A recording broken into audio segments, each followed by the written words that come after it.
Hi, I'm Andrew Spieler. And I'm Mary Hope Rennie. And you're watching or listening to Behind the Sign, real stories from real estate. Hi, everybody. Welcome back to another episode of Behind the Sign, episode 32 to be exact. And we have another special guest here today who some of you may recognize. Mary Hope, would you like to introduce a special guest? Absolutely. We have Tommy Bolduc, one of our agents here. Thank you for joining us Thank today. you for having me. Yeah. What's going on, Tom? Pleasure. Yeah. So what we're doing with our agents here, we want to know your story, why you got into real estate, but most importantly, what has kept you in the real estate world and what it's done for your life. And maybe we were just talking on the last episode, we all just get a real estate license, right? Yeah. And so many people do so many different things, from investment to property management to commercial real estate to hobby real estate. We were just talking about that. There's a lot of hobby realtors.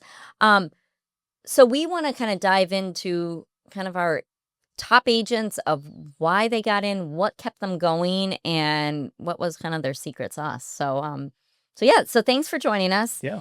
And tell us why you decided to get that license to begin with. What made you make this bad decision? It was really bad decision. No, it's one of the best decisions, frankly. So my origin story, I was in the fitness industry, so I went to college for strength conditioning. And you met John Farewell? Yep. Yeah. Yeah. Okay. Good. Yeah. So originally a sports science, sports nutrition, exercise science guy, if you will. I was in the gym setting for 5-6 years post college, and kind of reached a ceiling, what I could make kind of financially. Yep. So the next step was to either open up my own brick and mortar gym, which I didn't really want to do at that point in time. Gyms are a lot like restaurants, like 99% of them fail. And John told us a couple episodes ago how wonderful that went for him. Yeah.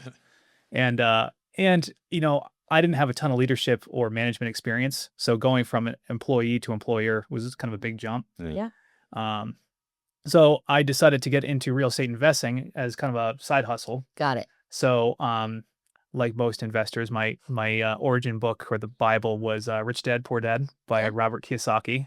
So I read that. I bought my first 3-family, and I was like, oh wow, it's pretty cool making money through real estate passively, even though passive income is not. You still have to work for it. Yeah. Right. But then I thought, why don't I get my real estate license just to learn more? So I didn't even really anticipate getting into sales. Okay. I was like, let me use that as a learning tool to learn about this whole real estate thing. Why do my 9-to-5 job? Yeah. Okay. And then I was like, wow, I kind of got the real estate bug and fell in love with it. So then I got into the sales side of things. And What year did you get into real estate? 2009. So March of 2019. Great. Okay. Yeah. We know what happened by 2020. Yes. So, yeah. Yes. Okay. So right before COVID. Yeah. Yeah. Had a 1-year startup, right? Yes. Uh-huh. Yeah. So that kind of brings me to 2019 and get my license. And I was very fortunate where I had that multifamily where I was able to live in that. I had 2 other units kind of paying my mortgage, as well as a little bit of food and grocery money, gas money. So I didn't really have a lot of expenses. So I jumped into real estate full time. And I came here to the office, and I was spending 60 hours a week getting this business up and running. Hey, did you say 60 hours a week? Yes, 60. Okay, 60 hours a week getting this business started. I know that sounds crazy because other people do 60 hours at work. Realtors don't like to spend more than a few hours a week in real estate, right? Well, that's the common misconception, right? Is, I'm You going have to get into real estate and I have flexibility and I can work the hours I want to work. And they think that's how it works from the get-go, Right. And so, yeah. So you quit your job, quit at the gym, pretty much right away. Yeah. And just jump Yeah. fully into this. Yeah. Okay. I was all in on plan A. Plan A was real estate, and there was no plan B. So plan A had to work. yeah. Which usually is one of the reasons that It's a it worked. recurring theme. Yes. Yeah. Mhm. Yeah. And I've seen that, when you have a plan B and you're like, oh, if real estate doesn't work out, I can always go back to my backup job or waiting or bartending. You tend not to invest or try as hard at plan A. Yeah, it's true. Yeah. I mean, everybody who's come on we've had a lot of people say you should get into real estate, and that was their entry point into real estate, was somebody else recognizing in them that they would be really good at it. Others said, I'm going to jump and try to build my parachute on the way out, because if it doesn't work, it's not going to work. And so they pour everything into it because they have to. And Yeah. 2 very different sort of entry points, but 2 also very valid ones that work for different types of people, Right. Yeah. So when you jumped in 60 hours a week at this, where did you find your first business? So my very first deal was through a postcard campaign. So when I came on, I was gifted. Yes. Postcards. Yeah, that's right. Yeah. You just made, and you just got paid under the table for that one. There you go. The old tried and true. Sometimes the old ways are the good ways. Yeah. So I was gifted 50 postcards that said KW on the front, and it had pre-written in it. I'm proud to announce my affiliation. I now work for KW, and in little slots you put your business card in. And I mailed out 50 of those. I had to scrounge up 50 addresses and go through an old address book. So you didn't have 50. I didn't have a database, Yes. so I had to where do I get addresses to people I know? Yeah. And somebody replied and said, you know what, we're looking to buy a house, and he just told us that you just got into real estate. Which, looking back on that, I have to thank those people so much. Bingo. Because to put their faith in somebody that's never done a deal and say, I want to buy the biggest biggest purchase that we've ever made, and we're going to do it with you who just got in the business and has never done one. Big leap of faith. Now, those people, you must have known them in some way or avenue before, right? Yeah, so they were sphere of influence. They were family friends. Okay. My sister grew up playing softball with that family. So, but not like your mom. No. Yeah. No. Right. Like, I'll give you this. Like, Yeah. if I don't, I won't talk to you at the Christmas. No. Yeah. They were. They I'm sure really they know other realtors. Right. So And how old are you at this point? 2019. So I was probably 27. Okay. Because we were just talking to Michael Cowett in the last episode, and he had started at 23, he said. Yeah. And he said his first opportunity showed up and they slammed the door in his face because he looked too young. Yeah. And, it was like their child was older than he was. Same No, thing, that's an objection. And frankly, it's the reason why my business persona, or you see my business cards, a lot of my branding says Tom Bolduc still. Right. Those who are in the know. I was questioning if you wanted to. I almost asked you, do you want to be called Tommy or Tom? Yeah. So those who are in the know, like my longtime friends, I'm Tommy. Yeah. If somebody met me in the business world, like they might call me Tom. That's kind of how you know if you know. And that was because when I was new and I didn't have street cred yet. Yeah. Right. I had a lot of people saying, I'm going to sell my house to this 20-something-year-old, or this 20-something-year-old is going to sell my house. And now, fortunately, that I'm established and a top producer in the state and blah blah blah, I have enough credibility where you can be like, my name's Tommy, and I'm going to sell your house, and I'm going to do a great job. Right. Yeah. Exactly. And that, Yeah, yes, as we talk. you've Yeah. built that. Right. But that wasn't objection when I was new. It was Mhm. how many sales have you done? Oh, none. Right. And you're young. And your Yeah. name's Tommy with a Y. Do you own a house yourself yet? So yeah, that's a big objection people have. Yeah. Well, and we've talked to other people too about that, coming in this sort of like sense of a persona that needs to be established, created, and then projected out to try to sort of, the fake it till you make it mentality, right? Of like, I need to adhere to a certain set of either guidelines or principles that you see other agents doing in order to be taken seriously.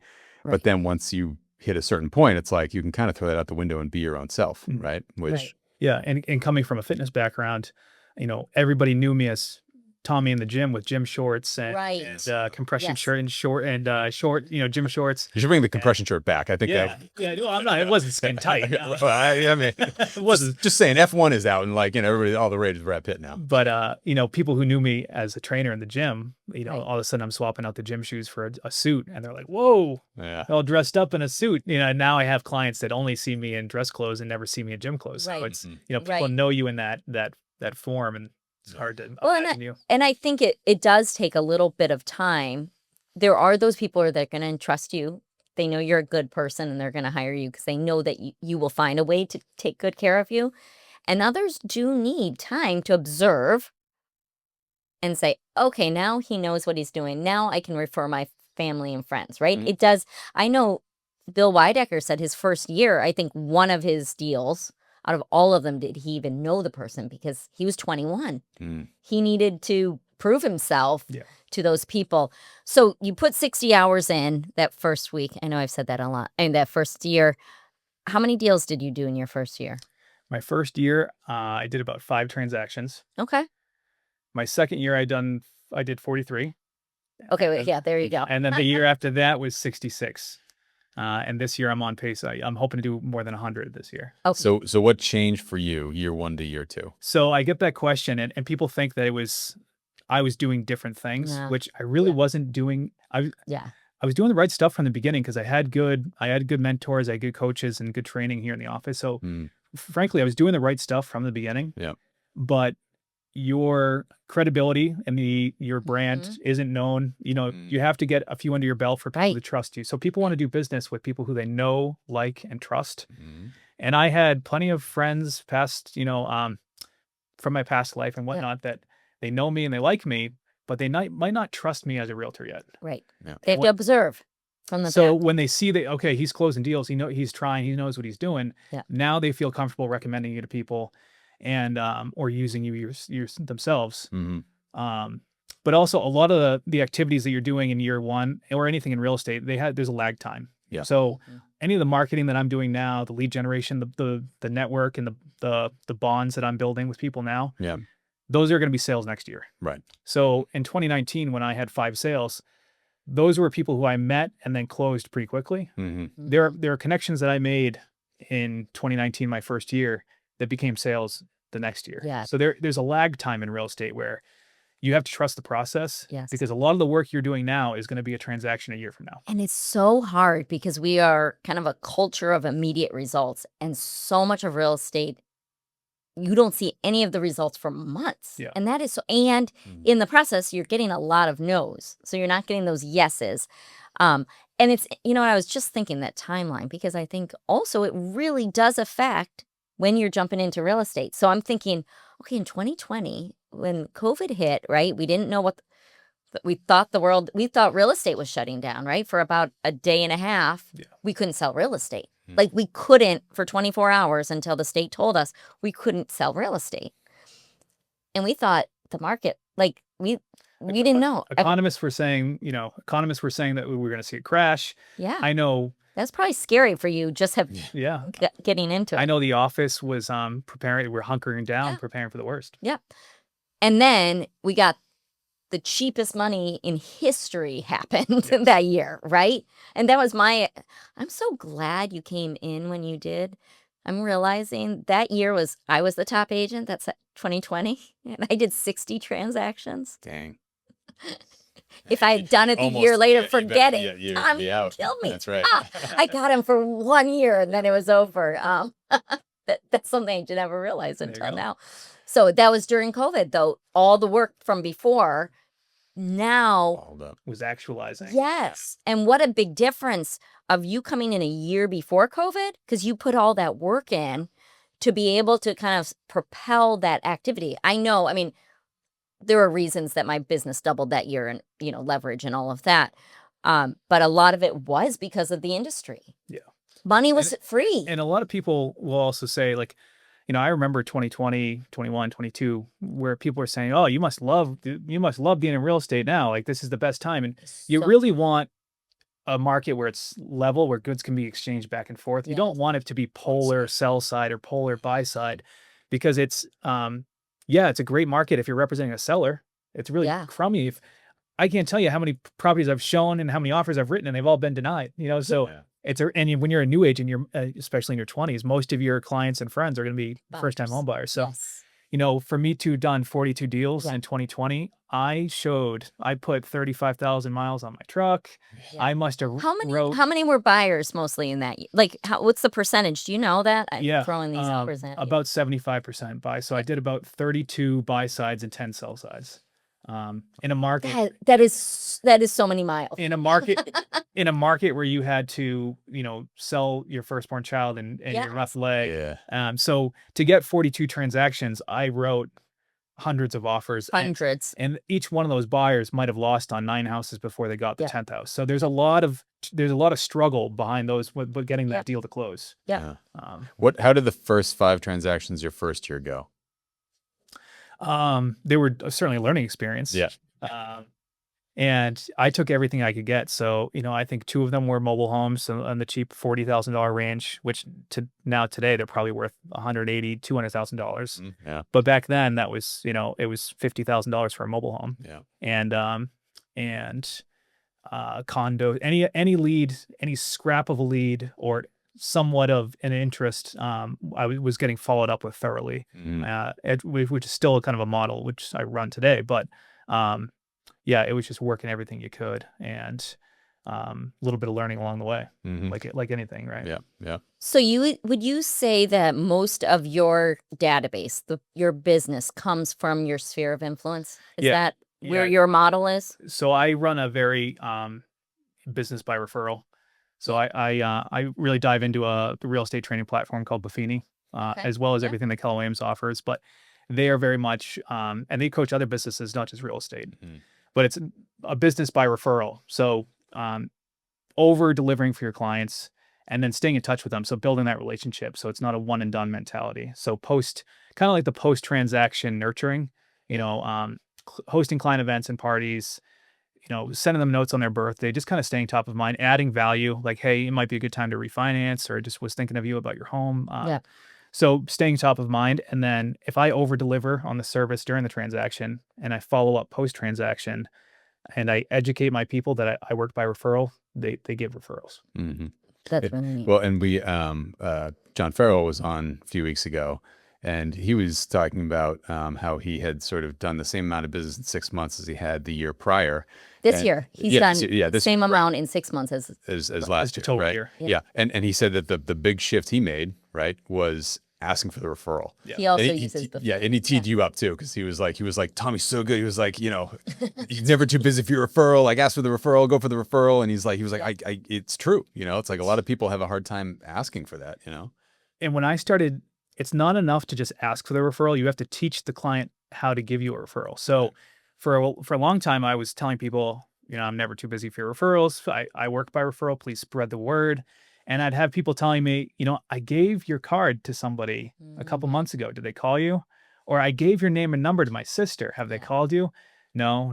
The answer is normally no. right. So I've had to shift to say, people can get busy. In a weak moment, they might end up with a weak agent, whoever's in front of them. They forget, they lose my number, they lose the card. The best thing you can do is to refer me, but also to give me their contact. Queue us up on a group email, a group text, or give me their contact. There's a 50% chance that they'll actually call me. There's a 100% chance I'm going to follow up with them. Yeah. And when I've changed that education piece and taught my clients how to refer me, don't just give them my card, give me their contact. So, and you want your sister to be in good, you want your referral to be in good hands, do you not? Well, the best way for that to happen is to make sure I get their number. So that education piece has changed my conversion and my referral success tremendously. Interesting. And what would you say is your main inline for when those referrals come in? Is it through text, email, phone, messenger pigeon?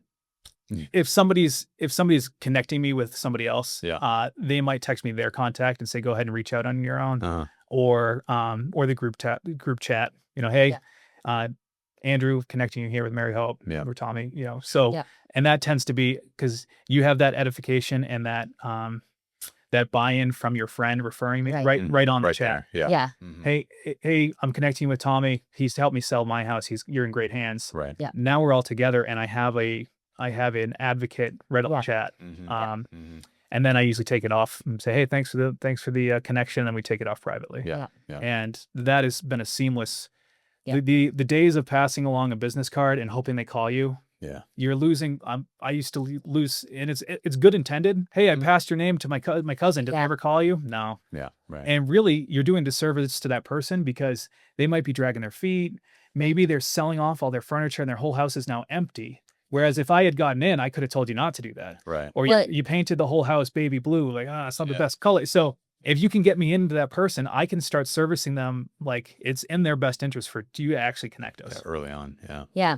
So doing 43 and then what you said, 60 something the next year, I'm guessing you hit a ceiling where you couldn't do it by yourself. Correct. Pretty quickly. Correct. Right? That could take a lot of people a lot of time. Where was that you were like, or was it somebody else saying, you need help? I don't know. Where was that for you? So after year 2, I did 42 by myself. Yeah. And a lot of buy sides in that 2020 market. A lot of miles. Yeah. So in 2020, I did 42 or 3 by myself. And that felt like capacity at the time. Yeah. Yep. And I had a good friend who was in the horticulture business. She was at a greenhouse. And I said, can you do like a day or 2 a week as my admin? part-time. And I was like, I don't know if I'm busy enough to take you on full-time. Why don't we try, this will be like a part-time job for you. Man, that was the And- luckiest Yeah. conversation And, you had. I'm just yeah. saying. After about a couple weeks, I was like, oh, I have plenty of work I can give you. Yeah. I could use this full-time. Uh-huh. And my income was there, and because that was a big, Scary. there was a reason I didn't open my own gym, was the brick and mortar and the employees and that Cost. that The risk. risk. And so now it's not just the food I'm putting on my own table, but if I take somebody out of their job and I become the rainmaker, if you will, The provider. Yeah. and I better make sure that I'm bringing in business because I want to keep you afloat, and I don't want to fail you as an employee where I'm saying, hey, I can't afford you anymore. Yeah. I didn't have I brought you on a good year and I'm having a bad year. Yes. Right. Yeah. So that was actually motivation to keep production up, was I have another mouth to feed. Yeah. Mhm. And I have a duty and responsibility. I'm guessing we're talking about Rebecca. We are. Yeah. Not your ex-client. I got very lucky. that also liked plants. No. So I was very lucky where Yeah. I struck gold on the first hire, and it's been 4 years that we've worked together, and she's been tremendous, and she was a personal friend from my just from my sphere, Yeah. and a lot of times they say don't hire family, don't work with friends and family, because if things get ugly, now you've burned a bridge. We've been very lucky. Yeah. Now we don't talk to each other like a lot of boss employees do. Like, Yeah. she'll cuss me out, Yeah. and I'll do, Well, you might have earned that. yeah. Yeah. And so For two reasons. so sometimes we bicker like an old married couple, but we say things that you might not want to say to your boss and employee, because we know that at the end of the day we're That's open and honest forms of Exactly, communication, yes, and that yes. works between certain individuals. Yeah, So yeah. yeah. Uh-huh. But if anybody walks by an open door, they'd be like, I can't believe you talked to her that way. I can't believe she talks to you that way. So we have an interesting relationship for sure. Yeah. But that allowed you the freedom. Like, what are the things that she took off your plate? Yes. I mean, I know she takes everything off your plate now, so you can, but at the beginning. So talking about the education piece that's offered here at Keller Williams, and I'm very education based, and I really dove into that MREA book and the models. And you want to be a solo agent first for as long as you can until you outgrow that. Then you bring on your first assistant, then a second assistant, and then a buyer's agent. So there's a flow to building out a team, and you don't really want to break that order. Too often do I see people go from solo agent to bring on a buyer's agent. Yeah. You'd have no administrative help. Yeah. You can do so much more with just administrative help. Yeah. So you don't need agents, you need help. Right. And so when I was doing 42 deals in a year by myself, I was doing all the scheduling, all of the paper pushing, all of the emails, and Stuff that you probably aren't great at. no. I mean, if you're anything like me, that's Yeah. not what you sit there and love to Absolutely. do. Mhm. Absolutely.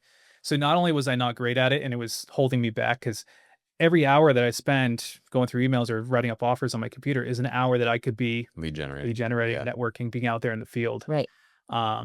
So when I brought on my assistant, it not only gave me some time back, it made me enjoy the profession more, and it made me do more business. Mm. So the return on investment, I did more business by spending on a salary. Mhm. Yeah. And I liked my life better, and I got rid of the stuff that I don't terribly love to do. Mhm. Yeah. And to answer your question, what kind of stuff does she do? Gary Keller, MRA, says that the role of a realtor, we have five duties. Lead generation, Yep. lead follow up, go on the appointments, negotiate the contract, and script practice and role play. And I really took that to heart, and I said, I'm going to do those. I'm going to focus on those 5 things, and everything else is going to be leveraged off to my assistant, Rebecca. So emails, that's not one of the 5 roles of a realtor, unless it's lead follow up or something. But, I really do. I'm going to do these 5 things, and all of the clerical work is going to be, leveraged off. Yeah. And it's work. Yes. So from there, so you did 60 some deals, and I think you did like almost 70 last year or something really close, right? Something like that. Top single agent in our office. What do you think has been the hardest thing in real estate? Meaning the thing that kind of, there's some things that you're naturally good at, right? And you're great with people and getting the lead, and you're competitive, so this drives you. what are those things that probably just You like, keep hitting your head against it. yeah, I'm just curious. Everybody has those things. Yeah. So I always make the analogy that real estate itself is not very hard. Now, there's a big asterisk on that, so Yeah. don't get me wrong. 'cause- It's simple. yeah, simple, not easy. Yeah. The physical nature of the profession, you're sitting at a desk, you're driving a car, you're opening doors at a showing, you're showing a house. We're not up on a roof on a 110-degree day like No. today, during the day of this podcast. Yeah, we're enjoying Roofing. air conditioning. Yeah. I'm not roofing, I'm not paving, I'm Right. not lifting rocks and building a stone wall. So I take a lot of gratitude in that. And I recognize, because I've had crummy jobs too. So Right. I think when you've had crummy jobs, you really respect like what this profession can be. Yeah. So you mean to tell me that I can make what a surgeon makes without a 12-year degree, and Right. and I'm not slinging a hammer outside. So Yeah. there's a lot to be grateful for with this profession. The thing that I struggle with it is I am an empathetic person, believe it or not. I understand. There's a I heart. believe that. There's a heart in here, and I sometimes love how you put that as believe it or not. there's some negotiation things, or you have to have tough skin. So Yep. the physical nature of real estate is not hard. The mental wear and tear is the Mhm. hard part. So you have to have a thick skin sometimes, and Is that more the emotional or the mental? both. Yeah. Yeah. Oh. So you got to be able, and a favorite quote of mine is "Cool heads win hot ball games." So you got to be able to be level-headed in this business, and if a bad offer comes in, you have to respectfully pass it on. We're messengers. You can't get emotionally charged. There are agents that will be offended for their client, or they will be offended, Just because. and they'll throw jabs at you and remarks, and you have to just let stuff roll off you like water. And then even with clients, sometimes somebody might be in a really tough position financially, and they're asking you for a reduction in your fee, and that might reduce the service you can provide for them. And it's like, what do I, how? Yeah. So that empathetic, it's like, what do I, so, sometimes you're having that internal fight. There's some moral things with this profession. That's why there's a lot of, what's the word I'm looking for? Integrity things that Yeah. there's, unfortunately, Protection. kind of like Yeah. used car salesmen. There are some people in this profession where integrity, it gets bad rap. Yep. Yeah. It's like, not to get political, but like police force, there's great cops and there's not good cops. There's great realtors and there's not great realtors. So Yeah. there is room for somebody to not be full of integrity in this business. Right. And I'd say that's the hardest part, is just dealing with the emotional things that other agents or other clients can throw at you. Yes. Well, it's a people business. Yeah. Right. So you got to navigate. Not all different- people are great. Yeah. So Personality. So and- you have to have tough skin in this Mhm. business. Yeah. Yeah. Okay. So to jump off of that. Yeah. Thinking back to like how you started and what you did, if there was somebody who is just getting into it today, or somebody who's been in it for 2 or 3 years, but like has kind of hit that wall and is sort of like, should I get out, whatever, and looking to sort of revitalize their business, what advice would you give to them, or even to like the earlier version of yourself when you got going, right? Like if there was one thing you kind of go back and be like, hey, focus more on X and you're going to be better off, what would you say that would be? Well, the focus would always be lead generation. Mhm. So that's the first pillar of getting more business. Is you build relationships and lead generate. You'll have more leads to follow up on. You'll get more appointments. You'll get more deals. You'll be happier. Yeah.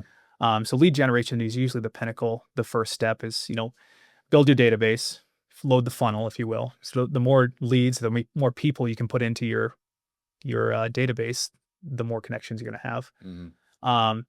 There's just so much potential that this business can have to change your life. And it's changed my life, that I would tell somebody not to give up. And I'm reminded of 2019. I remember Mary Hope being up on a panel I'm trying to remember. at the Bedford Yeah, that's right. and That was before I hit those 60 deals. I was revving up. one of my very first things I ever attended, I was a brand new agent. Don't even think I had my license yet. And there's these high producers up on stage, and they're being questioned, why were you successful this year? And I think Mary Hope had just had a very good year.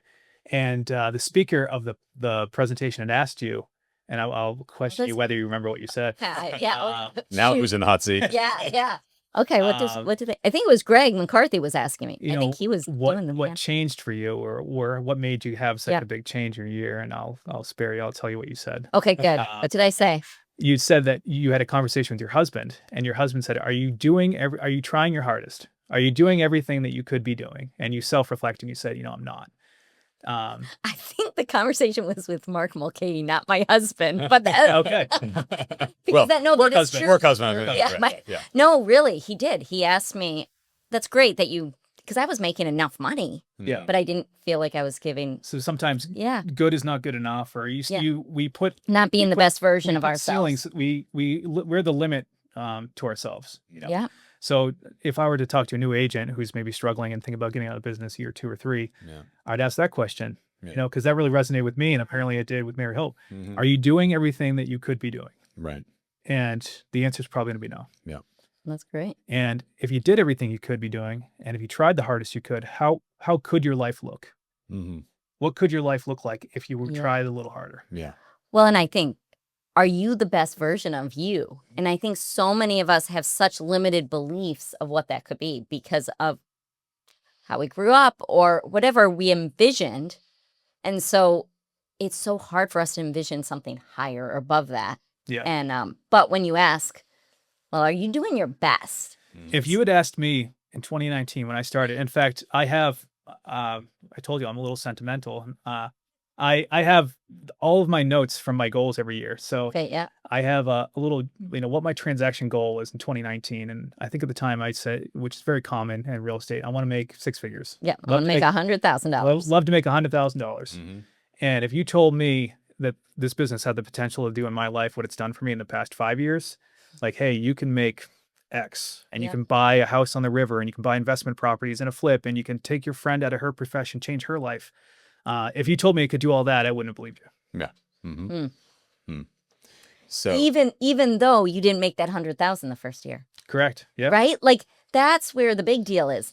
If someone could present, but in 5 years, are you willing to do this so that in 5 years, your life and everyone around you Yeah. could be different? When we set goals, we often think in the terms of a year. Yes. And we often overestimate or overshoot what we can do in 1 year, but we underestimate what we can do in 5. It's so true. Well, and there's proof. And we always say that the more we interview agents, the truths kind of come out. Like that's the reality. The numbers work. Mm.